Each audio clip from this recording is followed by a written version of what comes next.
Zagales, zagalas, señores del jurado, yo soy Roberto y os quiero dar la bienvenida a este pequeño canal donde, como sabéis, solemos hablar de cine.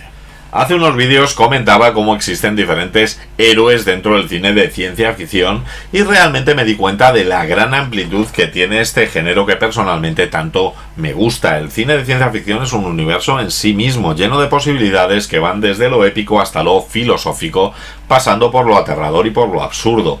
Es un género que juega con la imaginación y con la lógica al mismo tiempo, abarcando diferentes estilos que conectan con diferentes públicos. Cada subgénero tiene su propia esencia y juntos forman una narrativa rica y variada que nunca dejará de sorprendernos. Empezando por lo básico, la ciencia ficción clásica es donde el género tomó forma. La tecnología, los avances científicos y los escenarios futuristas se convierten en el corazón de la trama. Películas como 2001 Odisea en el espacio o Blade Runner son pilares de este estilo. También lo es, por ejemplo, una película como Gattaca, que nos lleva a reflexionar sobre cómo la ingeniería genética debe cumplir con cierta ética, o Contact, que nos plantea cuál es el lugar de la humanidad dentro del universo. Pero claro, no todo van a ser buenas esperanzas. La ciencia ficción post-apocalíptica nos muestra cómo sería la vida después del fin del mundo. En la carretera, la supervivencia en un paisaje desolado se convierte en el foco, mientras que, por ejemplo, en un lugar tranquilo, el apocalipsis va a tomar la forma de criaturas alienígenas sensibles al sonido. Por otro lado, Snowpiercer le va a añadir a todo un toque social con su tren interminable como metáfora de la lucha de clases en un mundo congelado.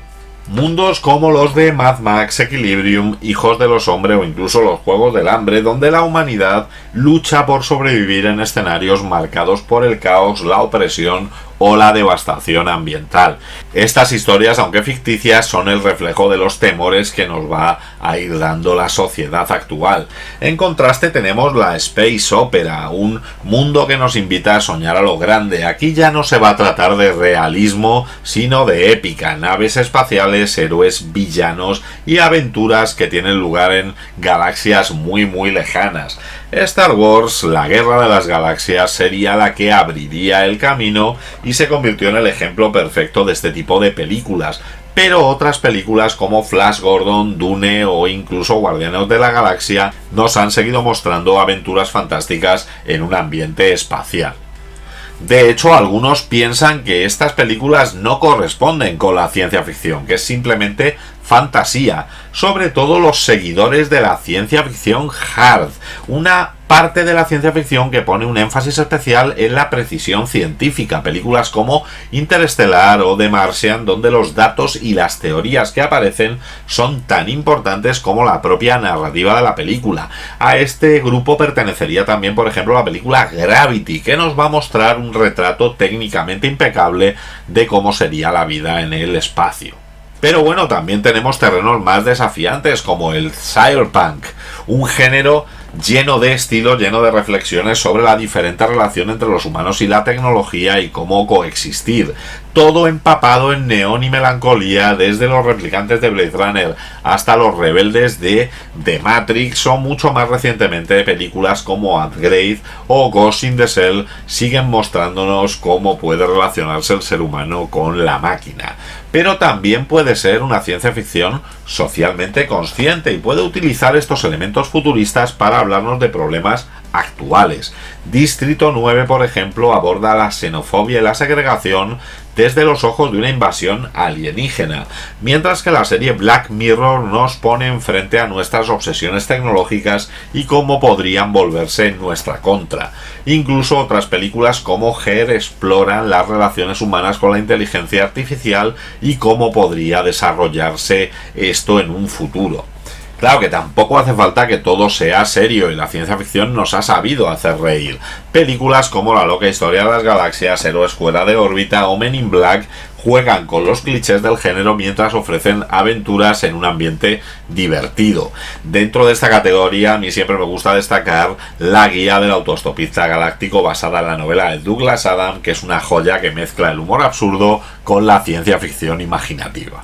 pero quizás el más extraño de todos estos subgéneros, y que a veces engloba varios de los anteriores, es la ciencia ficción filosófica, esa ciencia ficción en la que las preguntas más profundas encuentran su hogar, películas que juegan con la realidad y con la percepción y que no solamente entretienen, sino que te dejan pensando mucho después de que terminen los créditos. Y de una de ellas vamos a hablar hoy, porque esto es otro rollo.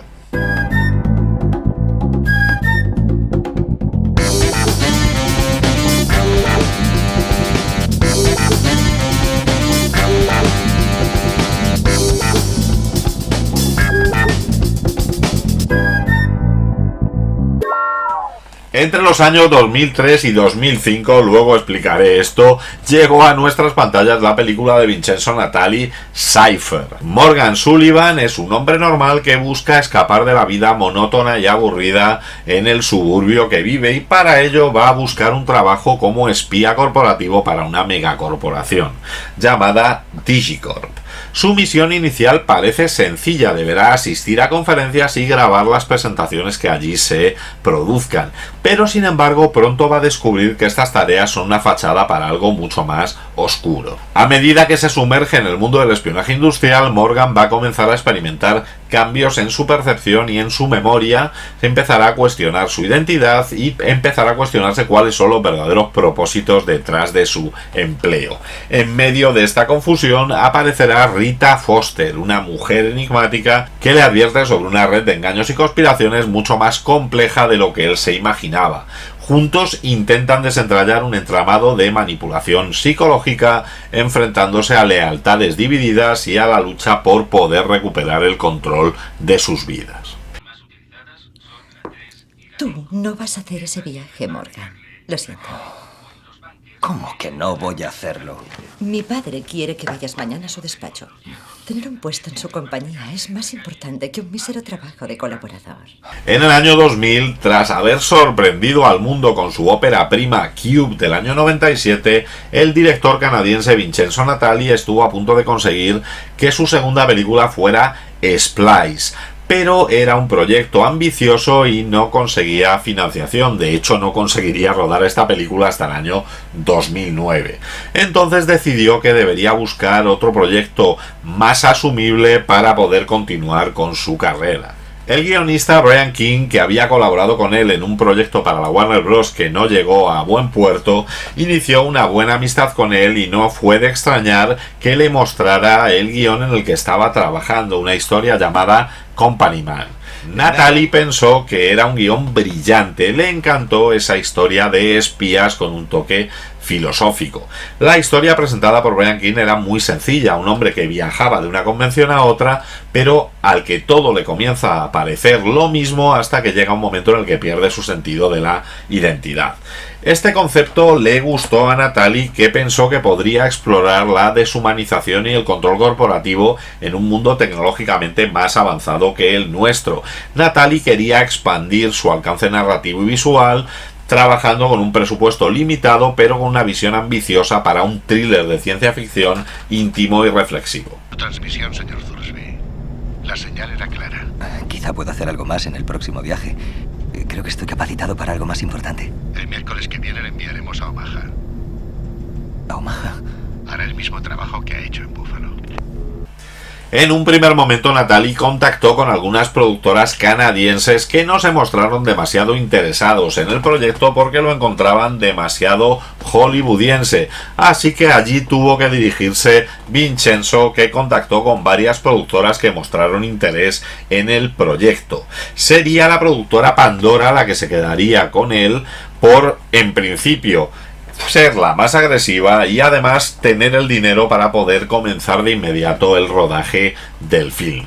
El proyecto se movió tremendamente rápido y entre 6 y 8 meses después de la firma ya estaban en pleno rodaje. Una vez iniciado el mismo, se llegó a un acuerdo con la Miramax para su distribución.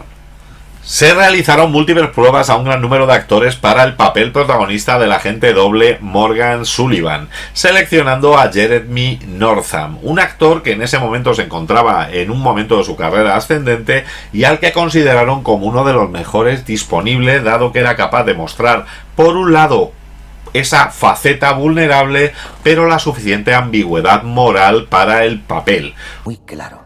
Tendrá que engañar a otras personas sobre su trabajo, Sí, incluso a su mujer. sí. ¿No le importa mentir a su mujer? No. Junto a él, como la misteriosa espía Rita Foster, optaron por Lucy Liu, aprovechando esa imagen de femme fatale de una actriz que ya tenía cierta popularidad y que mezclaba una presencia icónica y emocionante con una calidez y una empatía que se ajustaba perfectamente a la historia. La inyección debería protegerle. ¿Cómo que debería? ¿Y si no me protege? Escúcheme con atención. Pase lo que pase en esa sala, no demuestre extrañeza, ni emoción, ni sorpresa. Ambos actores estuvieron bastante interesados en el proyecto y su proceso de contratación fue bastante sencillo. Natalie también contactó con David Hewlett, un actor canadiense que ya había trabajado con él en Cube, para que diera vida a Virgil Dunn, a la gente que custodia la cámara. ¿Su primera vez? Espero que haya cenado poco.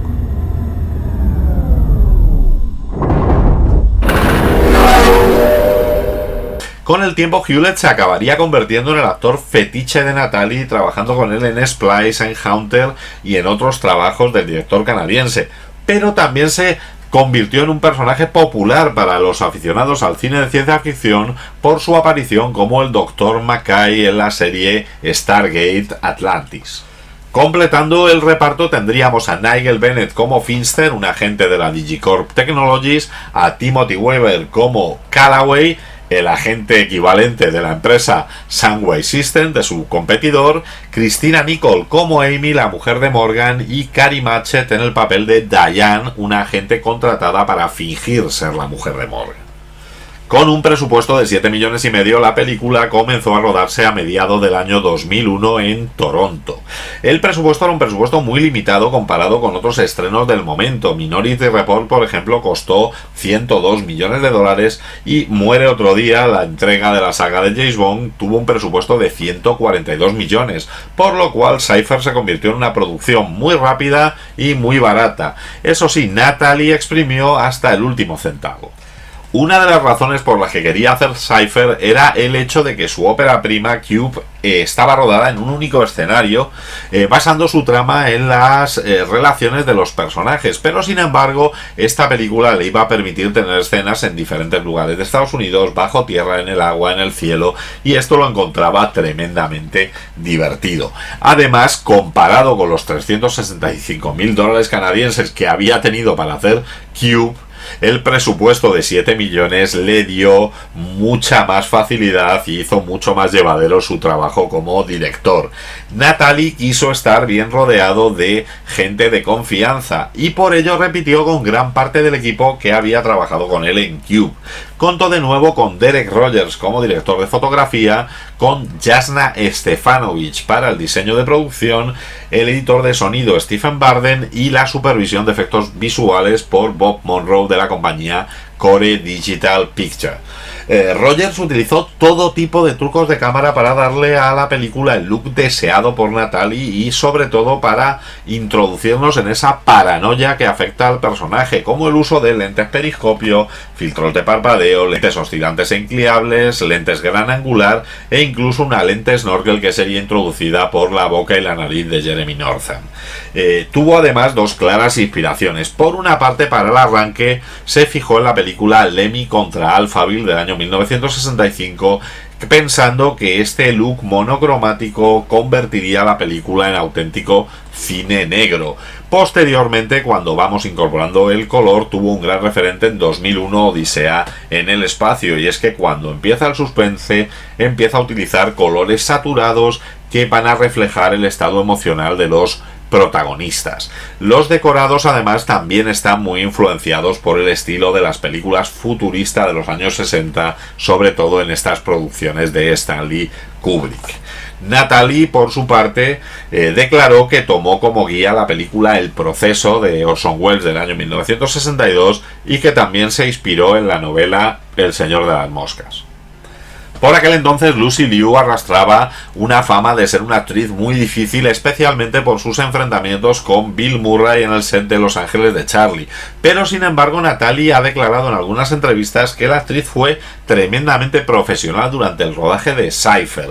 Además, fue idea de Liu que para dar un mayor misterio a su personaje, sus diálogos deberían reducirse al mínimo posible. Además, comentó con el director su opinión de que realmente desde el punto de vista de Rita, la historia que ocurría en la película era una historia de amor. Viaja sin parar. Pero usted siempre sabe dónde está. Tenemos una relación especial. Su misión casi ha terminado, señor Sullivan. Fue una gran ayuda para el rodaje a nivel de todos los que participaron en él, los storyboards completos que Vincenzo Natali había realizado con su hermano Andrei y con Ricardo Durante, así como disponer de algunos dibujos conceptuales de los diferentes elementos que iban a aparecer en la película. Natali siempre destacó que la secuencia más compleja de realizar, pero de la que se encontró más satisfecho, fue la de la conferencia en la que Morgan toma conciencia de la realidad del lavado de cerebro. Era una toma muy compleja por la cantidad de tomas diferentes que había que incorporar, pero gracias a la planificación exhaustiva y a la profesionalidad del equipo consiguieron realizarla a la primera de la manera en que querían. Usted no está casado. Su mujer es Diane. Usted no vive en San José. Usted es Su mujer es Diane. Usted no es. Como le ocurre a nuestro protagonista, la película se vio obligada a cambiar de nombre, en este caso por una inesperada casualidad. La película había sido rodada con el título del guión como Company Man, pero en el año 2001 se estrenó una comedia de Douglas McGrath y Peter Askin protagonizada por el propio Douglas McGrath, Sigourney Weaver y Ryan Phillips, que tenía el mismo nombre, Company Man, por lo cual se vieron obligados a cambiar el nombre por el de Cypher.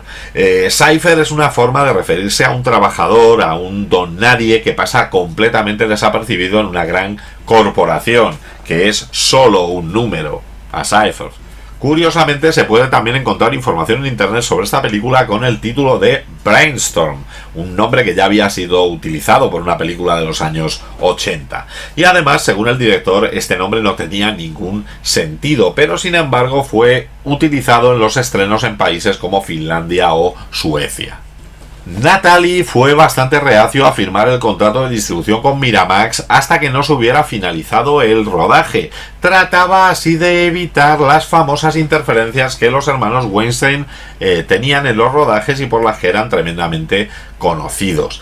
Los Weinstein de hecho eran populares no solo por dirigir los rodajes, sino incluso por remontar las películas a su gusto. Natali además pensó que una vez acabada la película tendría más valor para Miramax, que parecía en aquel momento estar muy interesada en las películas de ciencia ficción. De hecho había estrenado a finales de 2001 la película Infiltrado con Gary Sinise, basada en una novela de Philip K. Dick, y también en este mismo año 2002 lanzaba Equilibrium de Kurt Wimmer, una fantasía distópica. El problema es que ambas películas sufrieron un batacazo en taquilla.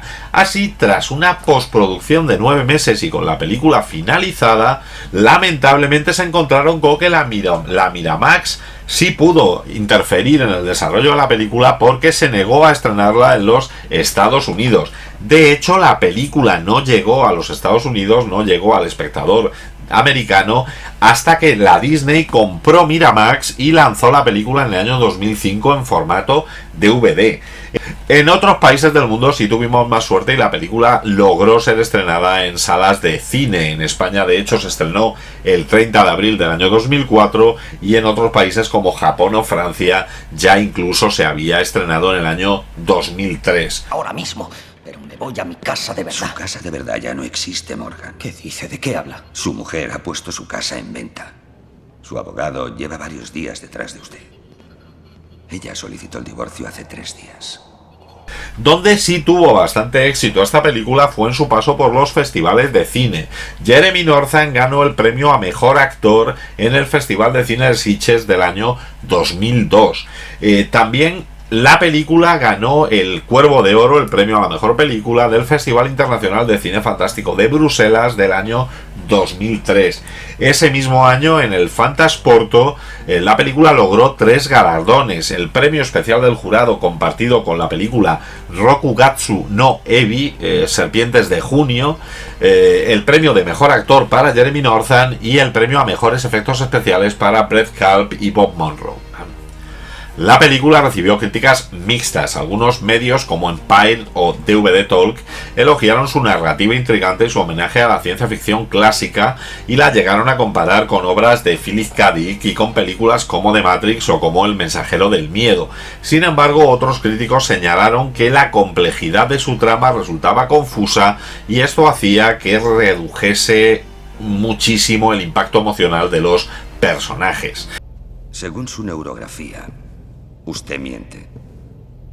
Miente al decir que se llama Jack Thursby. Miente al decir que no es usted agente doble. Miente al decir que no trabaja para la DigiCorp. La película a día de hoy tiene un 59% de calificación de la crítica en la web Rotten Tomatoes, con un 65% de aceptación por parte del público, muy similar a un 6,7 sobre 10 que tiene en IMDb. Y no sabe lo contentos que eso nos pone. Cypher, a pesar de ser una película bastante desconocida, es una de las joyas de la ciencia ficción de principios del siglo XXI, una película con varias capas que en cada visionado nos deja profundizar un poquito más en su historia. La película juega con las identidades sin dejar claro que es real o no, como sucedía en películas anteriores como Abre los ojos o bueno, El corazón del ángel o La escalera de Jacob. Vamos a acompañar a un espía que es una persona aburrida y convencional, que no está contento con quien es y que busca un cambio.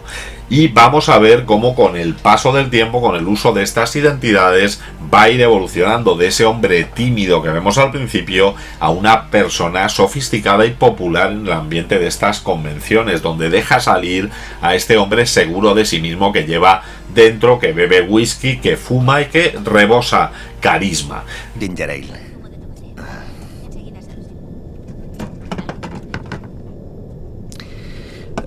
O quizá mejor un whisky. Un whisky. De Malta, ¿eh? De hecho, toda la película va a ser un viaje de autodescubrimiento de Morgan, que finalmente va a acabar convirtiéndose en la persona que siempre quiso ser, aunque realmente ya era esa persona desde el principio. Como película de espías nos muestra un mundo que nos recuerda muchísimo a las películas de los años 60. El espionaje es como las películas de Bond. Incluso los escenarios del futuro son como el futuro que se diseñaba en esa década. La película tiene momentos de referencia clásicos como Planeta Prohibido o con la muerte en los talones en la escena en la que Morgan es dejado en medio del campo. Y es que toda la resolución de la película se va a convertir en una muestra de historia pulp. Las conversaciones de Virgil y la huida en el ascensor parecen estar sacadas de un folletín o de un cómic. También nos van a recordar a estas historias de ciencia ficción la escena en la que Morgan se mantiene despierto mientras le tratan de hacer un lavado de cerebro en una conferencia. El diseño del aparato que utilizan, la forma en la que está filmado, la idea en sí, lo convierten en uno de los grandes momentos de la ciencia ficción de las últimas décadas. La película se adelantó al futuro y nos muestra a las grandes corporaciones como el mal. Morgan se introduce como un peón en una lucha entre dos grandes empresas rivales para las que las personas no importan y para las que cualquier método es válido para hacerse con el poder. De hecho, quien se nos muestra como los auténticos villanos de esta película va a ser a estas empresas. La película sirvió para demostrar que detrás de Cube había un gran director. Natalie compensó la falta de presupuesto con grandes ideas y con uso de simbolismo, como ese momento en el que Lucy Liu le pone un anillo a Northam, un aparato de seguimiento, pero que a la vez es un símbolo de ese compromiso que existe entre los dos personajes. Además, Natalie fue capaz de hacer varias películas en una. Por un lado, la idea de un hombre que se va a insertar con una personalidad falsa en una organización, convirtiéndose en el espía perfecto, algo que ya habíamos visto unos años antes, por ejemplo, en Desafío Total en 1990. En Desafío Total también estamos ante un mundo futurista con un tipo normal que tiene un problema de identidad, que se acaba convirtiendo en un gran espía y que lucha también contra una gran corporación. Visto desde cierto punto de vista, se podría decir que Cypher es una versión independiente de la película de Verhoeven.